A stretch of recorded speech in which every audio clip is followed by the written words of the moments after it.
நண்பா இந்த வீடியோல பெங்களூரு புல்ஸ் டீமை ரிவ்யூ பண்ணி அது மட்டும் இல்லாம அவங்களோட ஸ்குவாடை வந்து அனாலிசிஸ் பண்ண போறோம். சோ இந்த வீடியோல பெங்களூரு டீமை பத்தி பல விஷயங்கள் பார்க்க போறோம். சோ வீடியோ ஸ்கிப் பண்ணாம பாருங்க. புதுசா வந்து பாக்குறீங்கன்னா சேனலை சப்ஸ்கிரைப் பண்ணிட்டு இந்த வீடியோக்கு ஒரு லைக் கொடுத்துக்கோங்க. நண்பா ஃபர்ஸ்ட் பெங்களூரு புல்ஸ் டீமோட ரைடிங் டிபார்ட்மெண்ட்டை பத்தி பார்க்கலாம். சோ ஃபர்ஸ்ட் லெஃப்ட் ரைடர்ஸ் பார்க்கலாம். லெஃப்ட் ரைடர்ஸை பொறுத்தளவு பர்தீப் நர்வால், அஜின்கே அசோக் பவார், அதன் பிறகு சுஷில், அதன் பிறகு அன்கித் துல் அப்படிங்கிற மாதிரி 4 பிளேயர்ஸ் இருக்காங்க. அடுத்ததா ரைட் ரைடர்ஸை பொறுத்தளவு 5 பிளேயர்ஸ் இருக்காங்க. ஜெய் பகவான், பங்கஜ், ஜெட்டின் போகட், மஞ்சித், அதன் பிறகு சாய் சிங் அப்படிங்கிற மாதிரி 5 பிளேயர்ஸ் இருக்காங்க. ஓவராலா பெங்களூரு டீமோட ரைடிங் டிபார்ட்மெண்ட்டை பார்க்கும்போது பயங்கர மாசா வச்சிருக்காங்க அப்படிங்கிறதுல எந்த ஒரு சந்தேகமும் இல்லை. இந்த பிகேஎல் சீசன் 11ல ரைடிங் டீம்ல டாப் 3 எடுத்தோம் அப்படின்னா கண்டிப்பா பெங்களூரு டீம் வந்து இருக்கும்.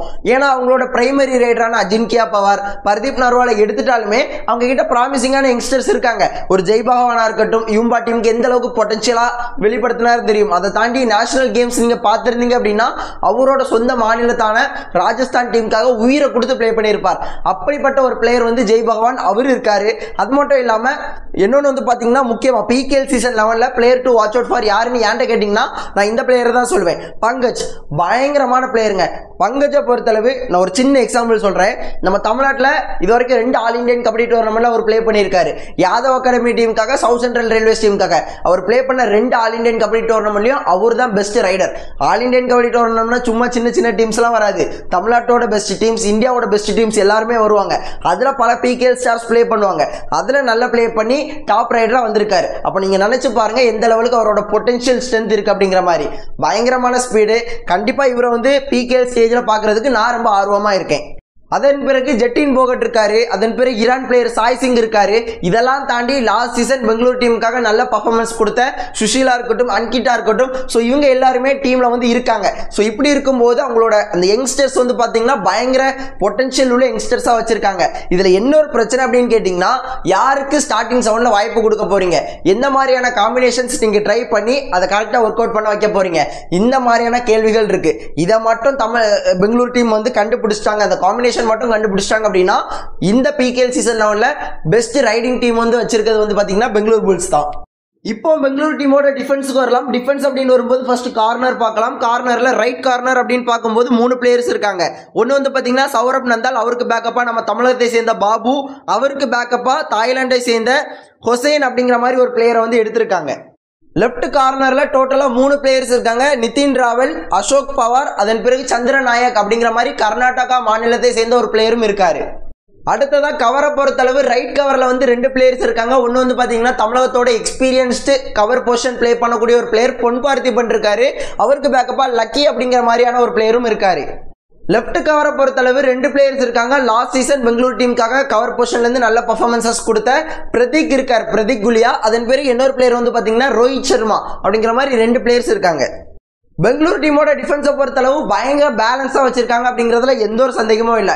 அந்த கார்னர்ல வந்து ஒரு புது காம்பினேஷன் சௌரப் நந்தால், அதன் பிறகு நிதின் ராவல். நிதின் ராவலை பொறுத்தளவு லாஸ்ட் சீசன் இன்ஜுரி ஏற்பட்டனால பிளே பண்ண முடியல, பெங்கால் வாரியர்ஸ் டீமுக்காக பிளே பண்ணாரு. ஸோ அப்படி இருக்கும் நிலையில அவர் வந்து அந்த இன்ஜுரியில இருந்து கம்பேக் கொடுக்க போறார். அவர்கிட்ட இருந்து நல்ல பர்ஃபார்மன்சஸ் எதிர்பார்க்கலாம். ஏன்னா அவர் நல்ல பிளேயர் தான். ஸோ அதனால அந்த இடத்துல ஒரு பெரிய பிரச்சனை இருக்க மாதிரி இல்லை. உங்களுக்கு பேக்கப்பா யங்ஸ்டர்ஸுமே இருக்காங்க. அதே போல சௌரப் நந்தாலை பொறுத்தளவு லாஸ்ட் சீசன் அந்த அளவுக்கு எதிர்பார்த்த அளவுக்கு பர்ஃபார்மன்சஸ் இல்லை, ஓகேங்களா. பட் இருந்தாலும் நல்ல பர்ஃபார்மன்சஸ் கொடுக்கக்கூடியவர் தான் அவர்கிட்ட இருந்து எதிர்பார்க்கலாம். அப்படி அவர் பர்ஃபார்மன்ஸ் கொடுக்கலனா கூட பேக்கப்ல நம்ம தமிழகத்தை சேர்ந்த பாபு இருக்காரு. லாஸ்ட் சீசன் கூட நல்ல பர்ஃபார்மன்சஸ் கிடைச்ச வாய்ப்புல கொடுத்தாரு. ஸோ அந்த கார்னர் பொசிஷன்ல எந்த ஒரு பிரச்சனையும் இல்லை, பயங்கர பேலன்ஸா இருக்காங்க. அடுத்ததா கவர் பொசிஷன் அப்படின்னு வரும்போது மற்ற டீம்ஸை கம்பேர் பண்ணும்போது பெங்களூரு டீமோட டிஃபென்ஸ் அந்த கவர் பொசிஷன் வந்து பெட்டரா இருக்கிற மாதிரி தோணுது, ஓகேங்களா. ஏன் அப்படின்னு கேட்டீங்கன்னா லாஸ்ட் சீசன் பெங்களூரு டீமுக்காக நல்ல பர்ஃபார்மன்சஸ் கொடுத்த பிரதீக் குலியா இருக்காரு. அவருக்கு பேக்கப்பா ரோஹித் சர்மா இருக்காரு. அவருமே பிகேஎல் எக்ஸ்பீரியன்ஸ் உள்ள ஒரு பிளேயர் தான்.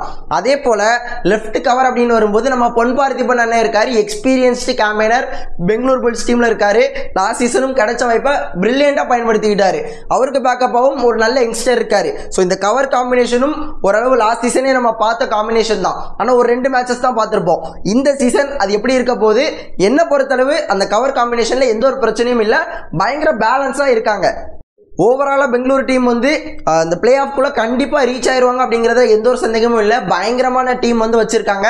ஸோ அது மட்டும் இல்லாமல் இந்த பெங்களூர் டீமுக்கு 10க்கு நான் 8 மார்க் கொடுப்பேன். ஏன்னா எல்லா இடமுமே பேலன்ஸாக வச்சுருக்காங்க.